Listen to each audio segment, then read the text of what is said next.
I want all women to feel like Wonder Woman. I want them to feel empowered and like warriors because we go through a lot.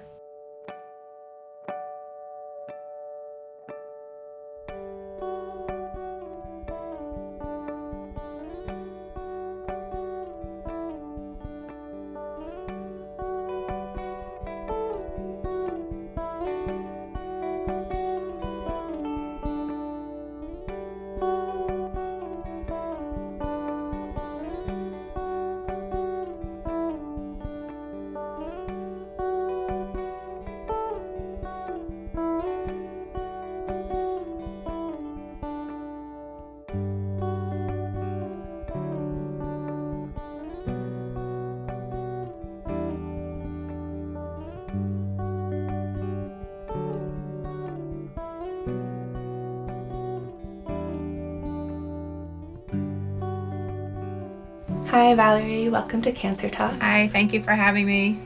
Yeah, thanks for being here.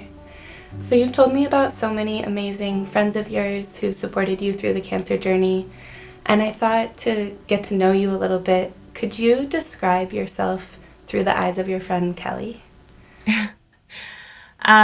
It's interesting that you would mention Kelly just because we kind of joke around and she says that I'm Wonder Woman and I say that she's Superwoman.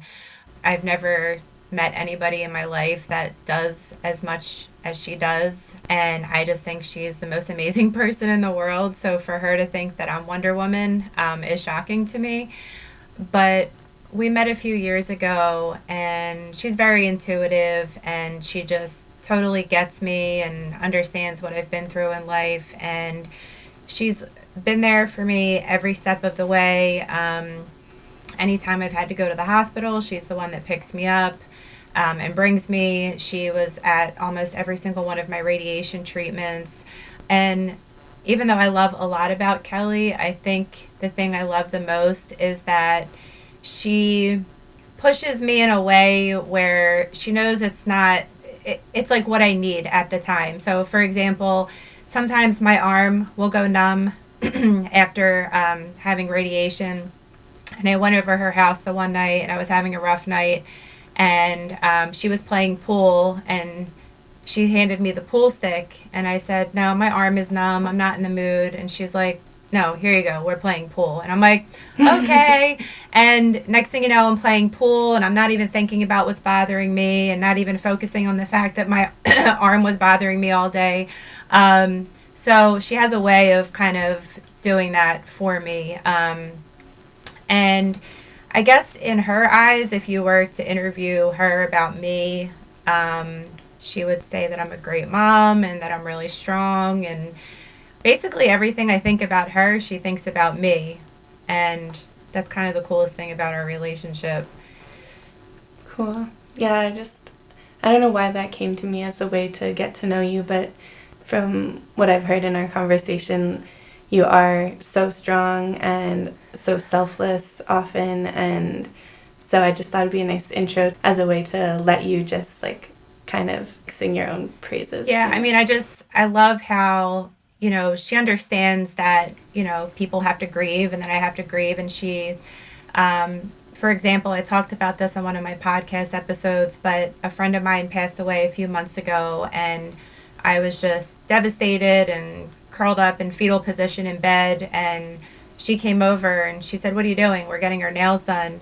And I said, I can't. My friend just died. I'm devastated. And she literally like pulled me out of bed, gave me a pep talk, and helped me get through the rest of the day. And basically the pep talk was, she said, this is life and you know this. And, she said, you might not be here tomorrow and I would still have to go on with my life, or I might not be here tomorrow and you would still have to go on with your life. And it kind of just gave me a reality check. Like I said, she knows, she's very sensitive and knows that I had to grieve, but at the same time, she's like, I'm not going to let you shut down. We're going to get our nails done. We're going to drink some wine. We're going to talk and you're going to be okay. So she just like literally pulled me out of this dark place. That's what she does for me. She's amazing. Yeah. When you first told me that story, the phrase like a taste of your own medicine came to mind. because I've heard like so many stories in your podcast and of you doing that for other people. Well, it's really funny that you said that. I can't wait until Kelly hears this episode because she always jokes around and she says, if I'm ever going through a hard time, she's like, I'm going to be scared. I said, you should be, because I'll be coming into your room, dragging you out of bed, making you get your nails done. So I'm like, watch out. So I want to walk it back a little bit. You have so many stories to tell, and a lot of them you're telling on your podcast, Dancing in the Rain with Valarie, which we'll link to in the show notes. So I want to do like kind of a brief overview of how cancer first came into your life, but then really spend time focusing on the ways that you find hope and inspiration and the beautiful relationships that you've built through cancer. So honestly, I didn't have any experience with cancer other than, my family telling me that my grandmother had breast cancer years ago. I must have been really little because I don't remember anything about it. Apparently, she caught it really early. I didn't know anything about it. So I had little to no experience with cancer until my husband was diagnosed in July of 2018. He had acid reflux for, I don't even know, 10, 15 years. He just thought it was something he had to deal with just because the doctor never mentioned that it could lead to a serious condition. So he was just always eating Tums, or he would do a 14-day treatment of Prilosec that would temporarily help him. And he just thought it was something he had to live with because we were never told otherwise. So he started to have extreme chest pain. He was Googling his symptoms and he thought he had a hiatal hernia. Eventually things got so bad, I rushed him to the emergency room. They did a scan and they said that he had a huge tumor right where his esophagus and his stomach met. So obviously they couldn't tell us in the emergency room if it was cancer, but they said most likely it was. He eventually had a PET scan, and we found out that he had stage 4 esophageal cancer that had already spread to his stomach, liver, and lymph nodes. So it was pretty much all over his body at that point. And so he started aggressive chemo, which he did a few rounds of that, and then he got to a point where he couldn't deal with that anymore. He needed a break. So when he took the break, I started taking him to like a natural cancer center where he had vitamin C infusions, mistletoe treatments, ozone treatments, vitamin D injections. And it was a nice break for him to just have the natural treatments. I was also bringing him to an acupuncturist, an energy healer, a massage therapist. I mean, you name it, we were doing it. And that got him through a few months where he actually felt pretty good. And then eventually the pain came back in his chest and in his body. And he tried a different chemo, which he had an allergic reaction to. So he wasn't able to do that. And then the last resort was immunotherapy, which is still a pretty new type of treatment. And from my understanding, it can actually cure stage 4 cancer if it works for you, or it will do pretty much nothing. So unfortunately for him, it didn't work. None of the treatments were working. He spent a week in hospice and passed away on April 25th, 2019. So that was my first experience with cancer. I learned a lot about cancer because as his, caregiver for 9 months, I ordered a whole library of books from Amazon, trying to learn everything and anything I could about, his specific cancer in general, things you could do at home, diet changes, lifestyle changes, just trying to do anything to help him. So I felt like I almost became a specialist on esophageal cancer during those 9 months. Mm-hmm. I want to go back to the natural remedies because one of the things about those treatment paths is they're not covered by insurance, right? So could you tell us how you were able to afford that? Yes. So I'm actually glad that you asked that question because speaking of the people that I've met on this journey, I met Liz Curran, and she really helped Mark and I both get through this, and also people that she introduced me to, or also became part of our journey. But her sister passed away from breast cancer, and she started a nonprofit called Heal Thy Life. And when the first time we met with her, she told us that she wanted to have Mark as a beneficiary. So she would have different events, and she would help us raise money to use for this, for these alternative treatments. And because they were thousands of dollars and the insurance didn't cover any of them, and it really helped a lot. I think that's so amazing that you were able to do the work to find the funding and go get the alternative treatments. And because I think a lot of people think if it's not covered by insurance, there's no option. Yeah, without Liz, it wouldn't have been an option. So it was just one of those, she was a godsend. It was just, we were meant to meet. We're still really good friends. We meet up every once in a while. She's amazing. And through Liz, I also met Julie, who's she was Mark's massage therapist, and I still go to Living Tree Wellness for my massages. I was actually just there yesterday for a lymphatic drainage massage.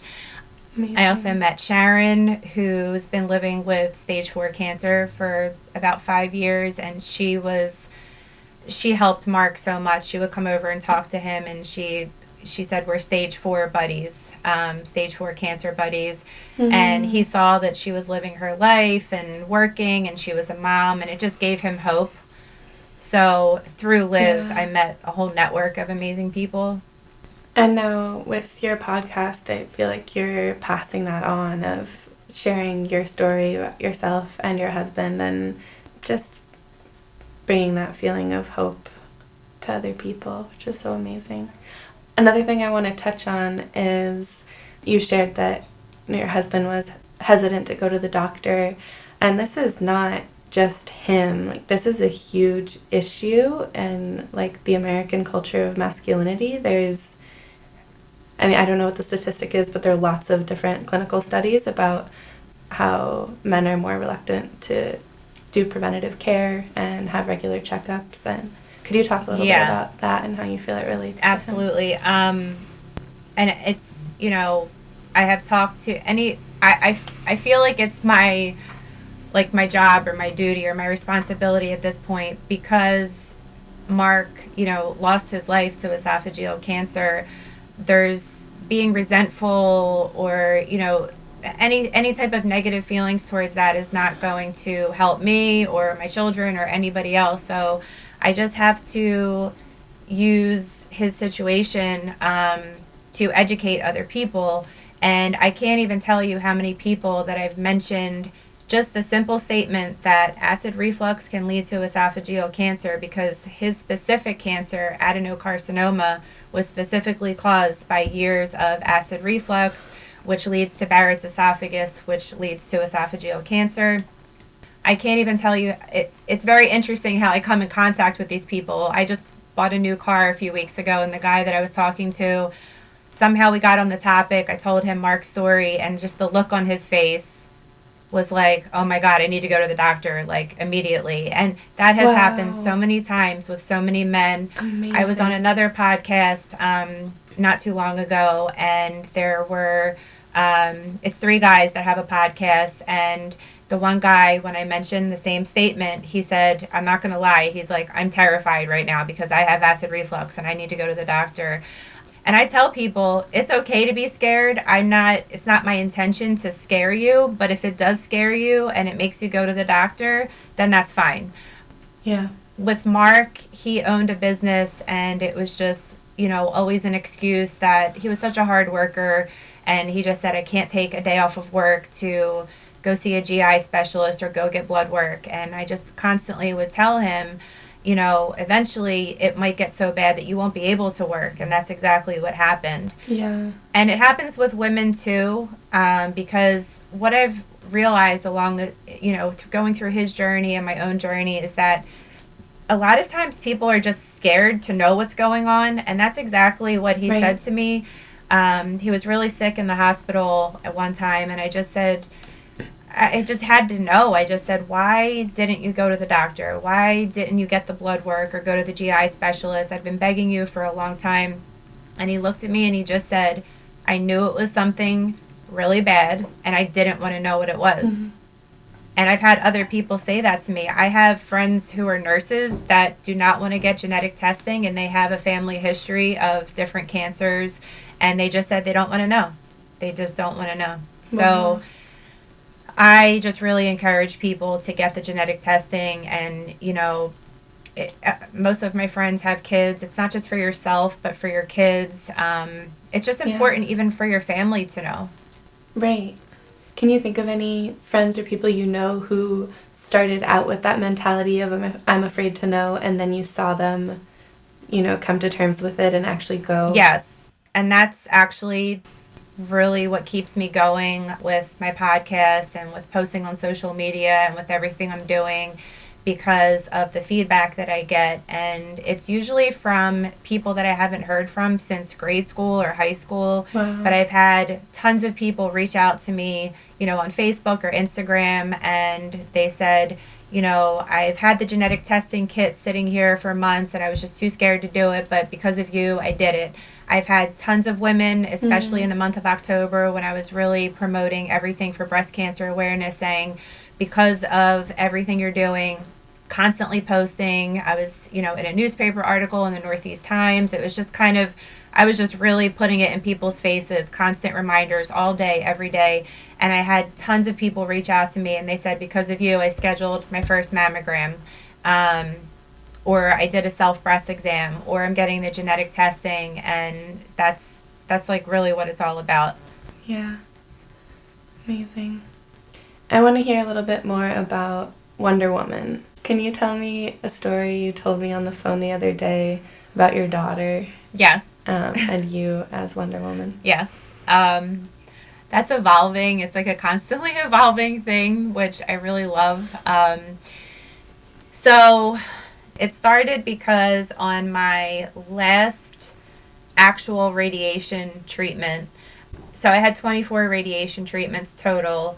But on the 24th treatment, I had a Wonder Woman shirt, and it was the W Wonder Woman symbol, but with the breast cancer ribbon in the middle.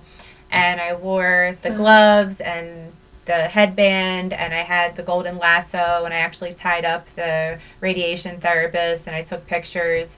So that was my first, that was like the beginning of the Wonder Woman thing. And then I started finding really interesting things on social media, which I just really loved, and things that said Wonder Woman is not a fictional character. Wonder Woman is a state of mind, and it's strong women, be them, raise them, stuff like that. So I just started really getting into this Wonder Woman thing, and it just kind of took off from there.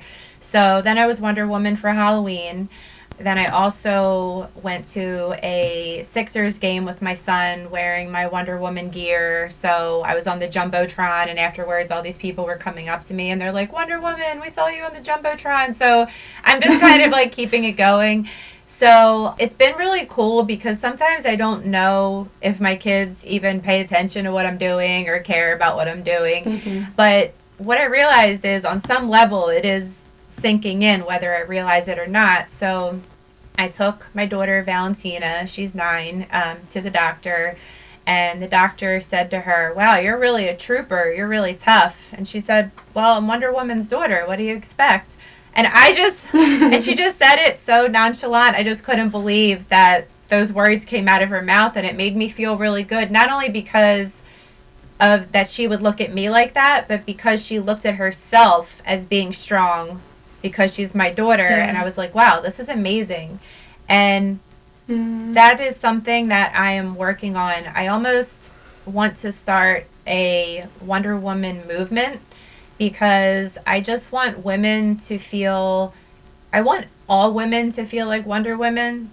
I want them to feel empowered and like warriors, because we go through a lot. And I mean, I understand that all people in general can deal with trauma, but specifically women, we go through a lot. and I talk about these different topics on my podcast, but I want to move in a direction where women feel like warriors instead of victims. And I think that some people were just raised to feel like a victim, and I want to change that. Even in society, it's almost just like, oh, this is so sad, this happened to you. And there are sad things that happen all the time, but I just want people to feel strong and empowered and, really fight through and come out stronger and come out on top after these tough things.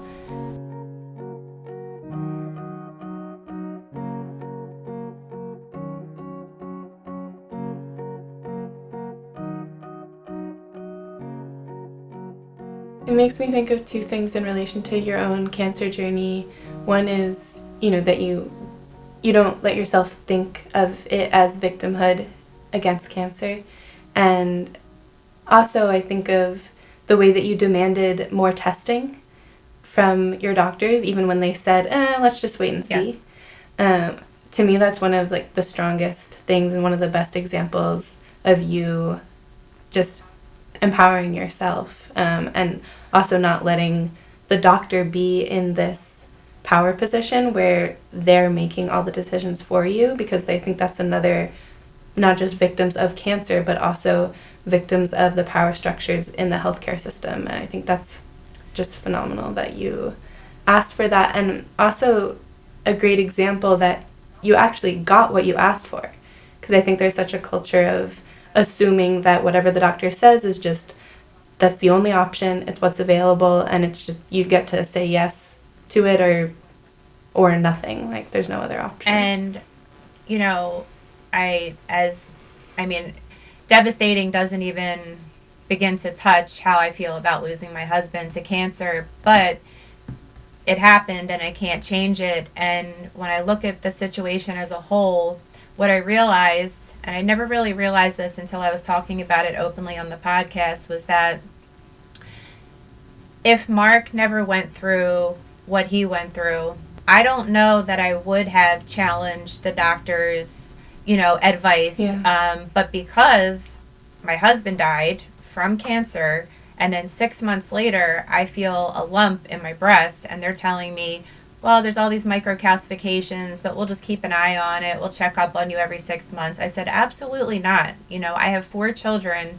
I am their only parent left, and I'm not going to sit around and watch and keep an eye on anything that could potentially turn into cancer. That is just not okay. And they had this kind of attitude like, well, it's kind of extreme and we don't really feel like we need to, but you could get an MRI to follow up with this. And I'm like, absolutely, I'm getting an MRI. And thank God I did, because I don't know if I would even be here talking to you today without the MRI. So they say everything happens for a reason. And like I said, I really have played it out in a different way. If Mark never went through that, why would I have any reason to not believe the doctor? I probably would have just said they know what they're talking about, and if they're not worried, then I'm not worried, and that's fine, and I'll just keep an eye on it. And then who knows how far the cancer would have spread if I just waited around. Yeah. So, and one of the things I think we both want people to know is we want people to be able to ask those questions and, persist if they're getting wishy-washy answers or let's just wait and see, without having to have the personal experience of a loved one dying because of that lack of proactive care. Right. And on the most basic level, what I tell people is that you know your body better than anybody else. So if something the doctor is saying doesn't make sense, then you have to, figure out a way to get the testing that you need. You have to demand it. You have to be annoying, maybe make a million phone calls, call around to different people, but you have to get it done. And this is just kind of like a minor example, but when my son was really young, I knew that he had an issue with his tonsils and adenoids. He was snoring, he couldn't sleep, he was tired all the time. And they wanted to send me to all these different doctors, and I knew he just needed to see an ENT. And they looked at me like I was crazy, but they said, whatever, if that's what you want to do, we'll send you. Within 2 seconds, the ENT said he needs his tonsils and adenoids out, yesterday. He had it done. He's been fine ever since. But they were trying to send me to heart doctors and lung doctors. And I'm like, that's not what he needs. So nobody knows your body better than yourself. Nobody knows your kids better than you. So, Yeah. doctors are great and they are really intelligent people, but they are also limited. They're limited. They're humans, and you have. Right. I mean, and they don't know They don't. you. They Right. only see you every so often. I was thinking about that when I was listening to your short episode where you mentioned self breast exams. And I've, heard about those all the time. I know I'm supposed to do them. I sometimes do them. But the way you phrased it of just like physically for yourself in an embodied way getting to know what normal feels like. Right. Because that's something that I don't think a doctor can even do because they're just examining you for the first time. So they don't have the sense of what's your normal in the same way that you can have it. Right. And That's only something that we can do. And, just Yeah. since we're on the topic, it's important to do it before your period, during your period, after, because your breast can feel different during all of those different phases. So, there are times where they might feel different, but if you know your baseline, you could say, oh, well, that always gets like that, after my period. So I know that that's normal. And then when you feel something abnormal, that's when you have to go to the doctor. But it really is our own responsibility. We cannot just put it in the hands of the doctors because we have to advocate for ourselves, and we're the only ones that really know our bodies. Yeah. Before we get too far away from Wonder Woman and your warrior mentality, I just wanted to say something about that, which is like, even as I said, like, what's Wonder Woman about? You were like, oh, well, it's evolving.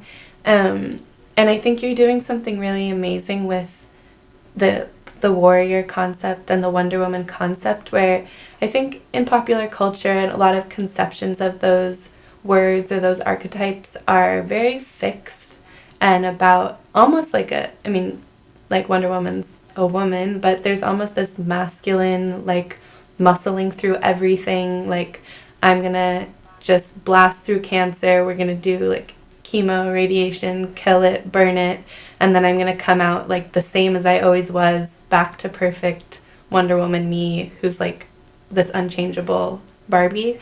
And I see you really redefining, like, reappropriating Wonder Woman and doing something totally different with it. Can you talk about the way that you relate to your own cancer journey and how you let it change you? Well, it's actually funny because the shirt I have on now says I am a warrior. Or you are. It says you are a warrior. It's the first time I ever wore this shirt.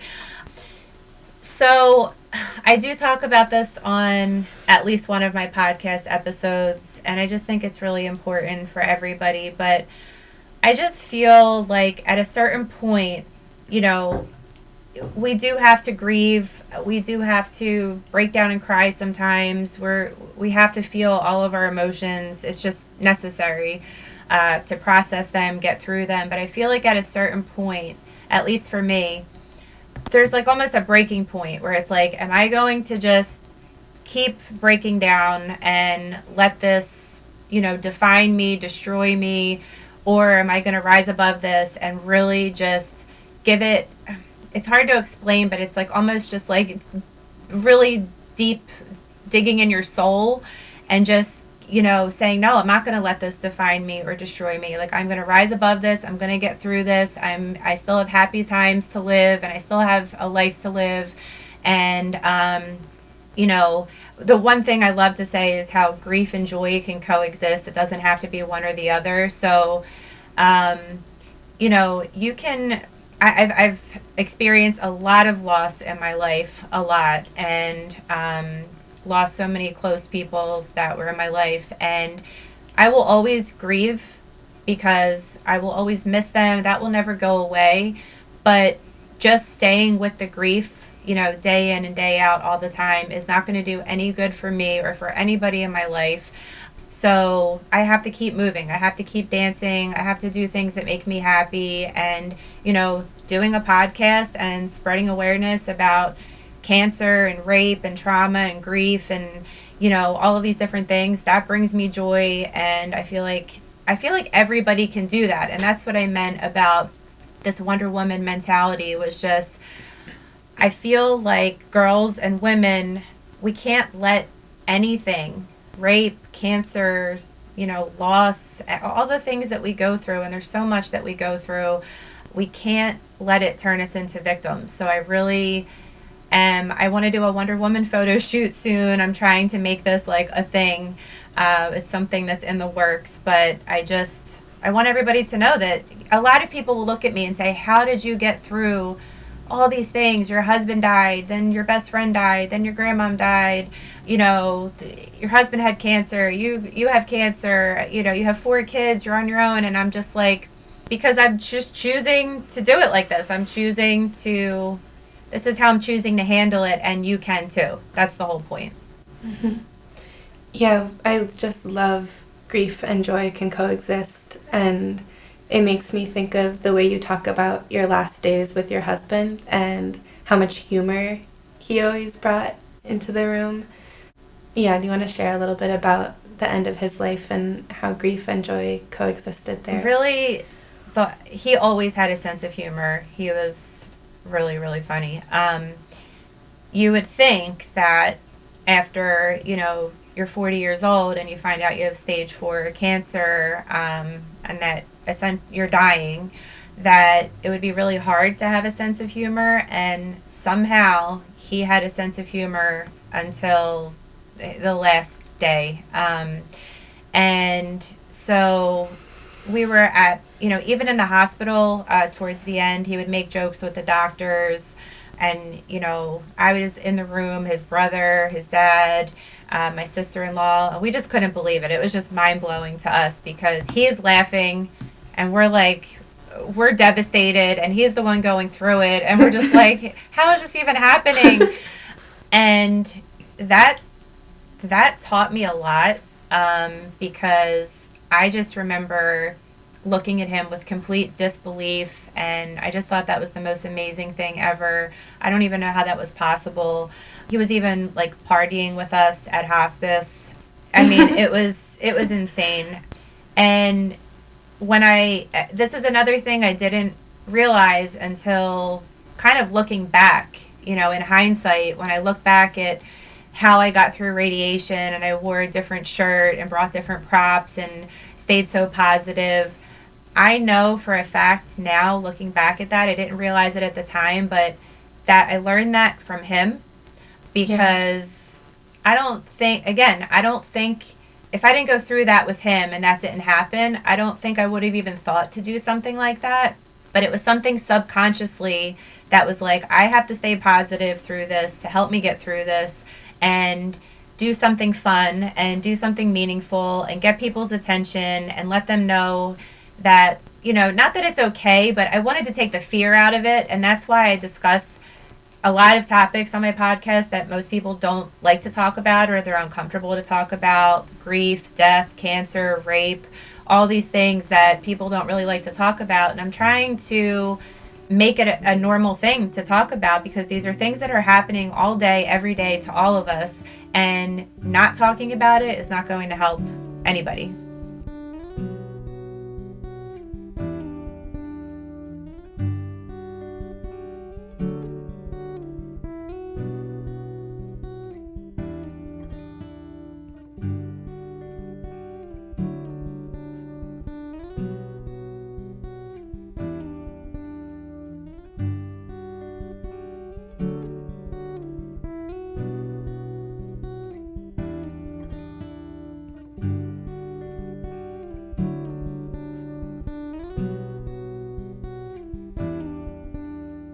Can you tell us about the butterfly effect? Yes. So just like the Wonder Woman thing is something I'm working on, the butterfly thing is in the works. It has started, but it's evolving too. So I wrote something down just as a general statement about the butterfly effect. It says, every single thing you do matters. You have been created in order to make a difference. You have within you the power to change the world. And that's a quote by Andy Andrews. And that started also because my last appointment with the radiologist, I wore these huge rainbow beautiful butterfly wings. I wore them and took pictures with my radiologist instead of ringing the bell. I just didn't want to ring the bell. It just wasn't for me. I don't know. So instead, my whole thing was the costumes and the props. And I just felt like I was emerging from a cocoon, like going through this transformation, this cancer journey, and coming out a butterfly. So it was very symbolic for me. And I posted that picture. I actually posted all of my radiation pictures on a few of the cancer Facebook groups that I belong to. And the response was overwhelming. I think there were like 800 likes on the post, and people leaving comments and, sending me messages, and they loved it. And so what I came up with was to send women a set of their own butterfly wings for their last day of chemo or radiation, because just like the Wonderwoman is a mindset, it's almost like the butterfly is a mindset as well. So instead of just, there's nothing wrong with ringing the bell, but it's just kind of a different approach, and a mindset. Like, I'm finished chemo, I'm finished radiation, I'm coming out a butterfly, I'm gonna live the rest of my life, and you're gonna fly. Like, you're gonna keep going and live a beautiful life as a butterfly. So that's what I'm doing. And that's one part of it, is sending the wings to women going through treatment. The other part of it is just the whole idea of what the butterfly effect is. And I do talk about this on one of my episodes at the end, because it actually applies to every single topic that I talk about. It's almost a butterfly / domino effect. So if I'm telling you that acid reflux can cause esophageal cancer, and that for women you should have genetic testing and do self breast exams and have mammograms, and then you tell somebody and they tell somebody, it's starting, it's me telling you telling someone else. So just like they say a butterfly flapping its wings can cause a hurricane on the other side of the world, if we start small and then it gets bigger, we could change the world, and we could spread awareness around the world. And that's essentially what I would love to do. It makes so much sense to me that you didn't want to ring the bell, because the bell makes me think of, like, it's just this one action that happens one time, and it kind of gives you the sense that, like, this is it the was end. kind of like, depressing that to me. was radiation and it's over. Yeah, and what you did is, like, your, like, version of ringing the bell just started so much earlier, Like, I love the way that it was, like, a mindset that you carried on from way before your treatment and way after. And yeah, it also reminds me of just the way that you've been, like, pummeled and pummeled by all these crazy experiences that just keep coming at you. So it's not like, oh, like, radiation is the worst part of my life and then it's over, rung the bell, like, on to normalcy. Right. It's like you're so present with how insane life just continues to be, and how to, like, spread your wings in that context. So I just think that's and it's interesting that you said that, because I say that to people all the time, because even though my whole life, it's just been one thing after the next, and I always have friends say, this has to be the last thing. This has to be it. This has to be the big last thing. And it never is. And I tell them, it's not going to be the last thing. And I don't even mean that in a negative way. I just mean that I feel like my life is the way it is, and I've gone through these experiences for a reason, and I am using them for good to help other people.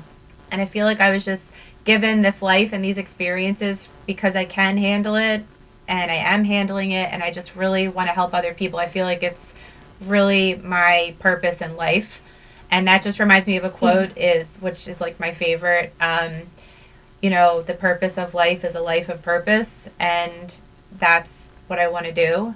So, no, it's not fun to lose a lot of people that you love, and cancer is not fun, and rape isn't fun. None of this is fun, but it's my reality and a lot of reality for a lot of people. And I just feel like I have somehow come to this point where I've processed it, accepted it, and I just want to use it for good. And that just makes me feel so empowered to empower other people. Yeah. So our founder and my co-host Cheryl talks about people who have cancer as messengers.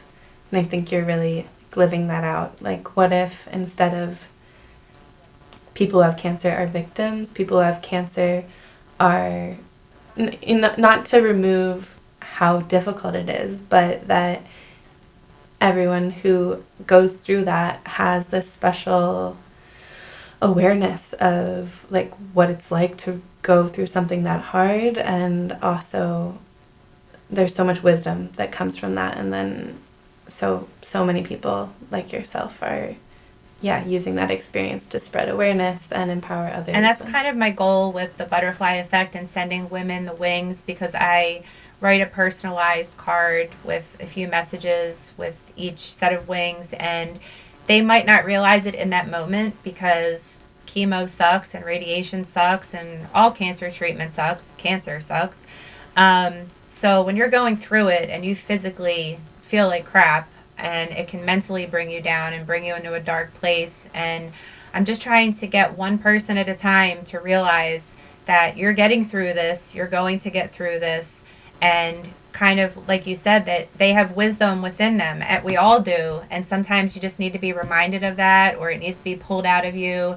So I'm just trying to plant a seed. So a lot of times on the cards I'll even put, you are a warrior and not a worrier. Again, just kind of pushing that like Wonderwoman mentality, like you're going to get through this and you're going to come out even stronger. And it's really strange, but I've never for 1 second considered myself a victim when I was diagnosed with cancer. I was just like, well, here's another thing that I have to get through. Because like I said, my friends, when my dad passed away when I was 25 and I was pregnant with my first child, everybody was like, oh, this is so devastating. And it was.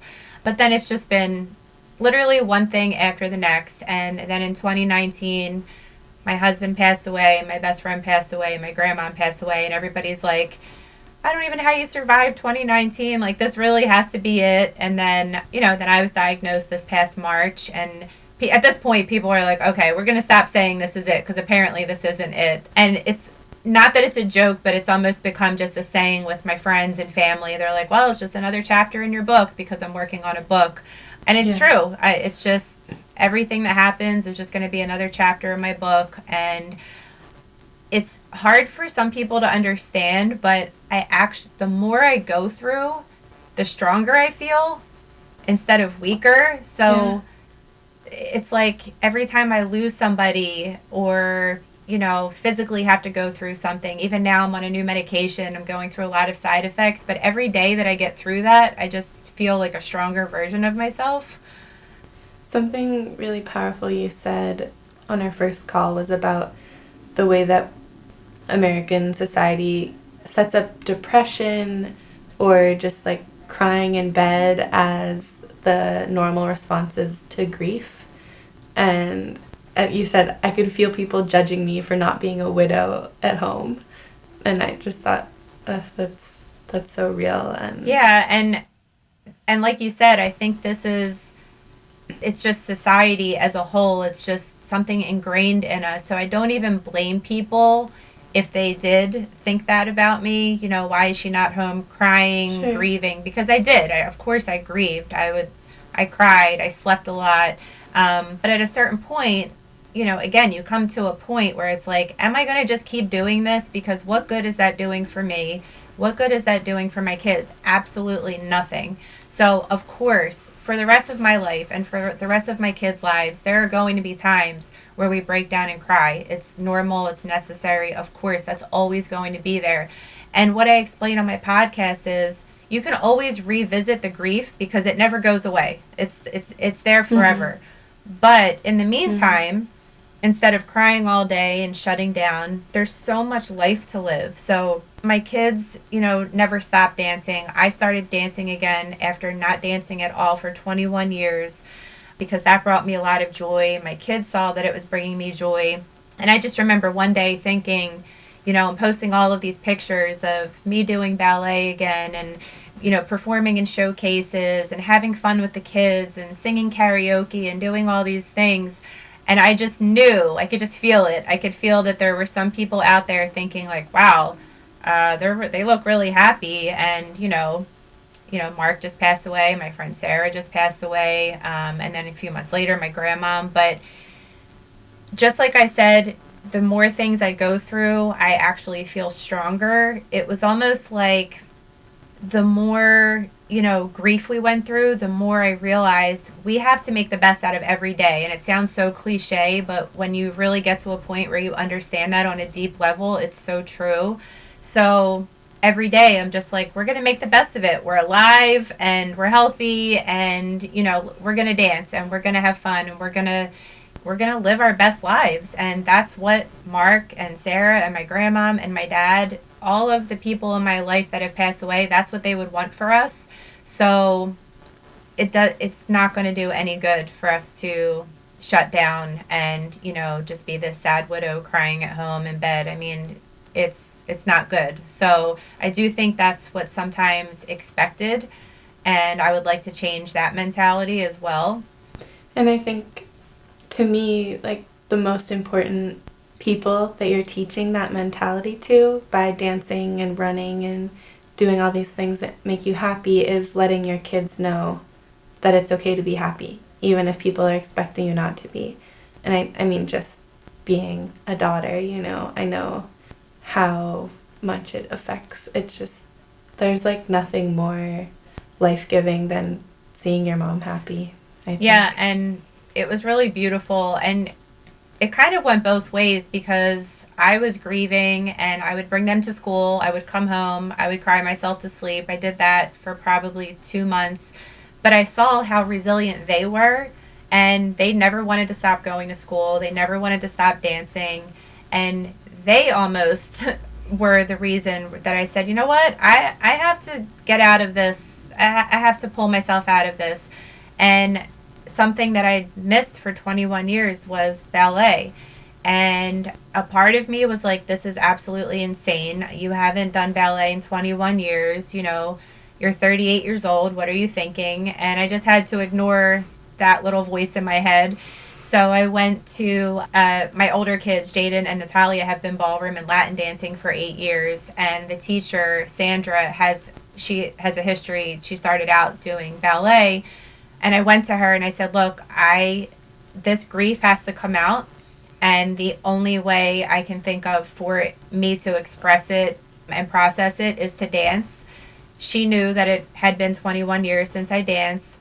And to make it even crazier, I said, I have an idea for a dance. It has to be in pointe shoes, and I just have to do it. And she said, that's fine. Just go buy pointe shoes.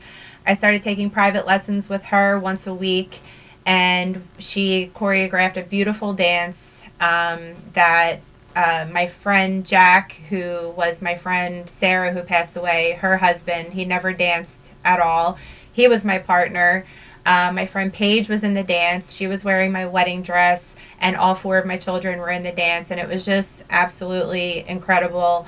And then, so that was the Christmas showcase of 2019 after losing everybody. And then that January, I started actually teaching ballet, and I've been teaching ever since. But I can see the looks on my kids' faces that they never looked at me like that before. They just looked at me as your mom. You cook, you clean, you drive us everywhere. That's all you do. And then the next thing they know, I'm dancing in pointe shoes and performing at, all these different events and showcases. And it kind of just like really brought us together because we all dance, and they just saw how happy I was. And it was like giving them permission. Like, yes, we have been through hell and back, but we can have fun, and we are going to enjoy our lives, because that's what they would want too. And that's what we've been doing ever since. And it's really like a beautiful thing.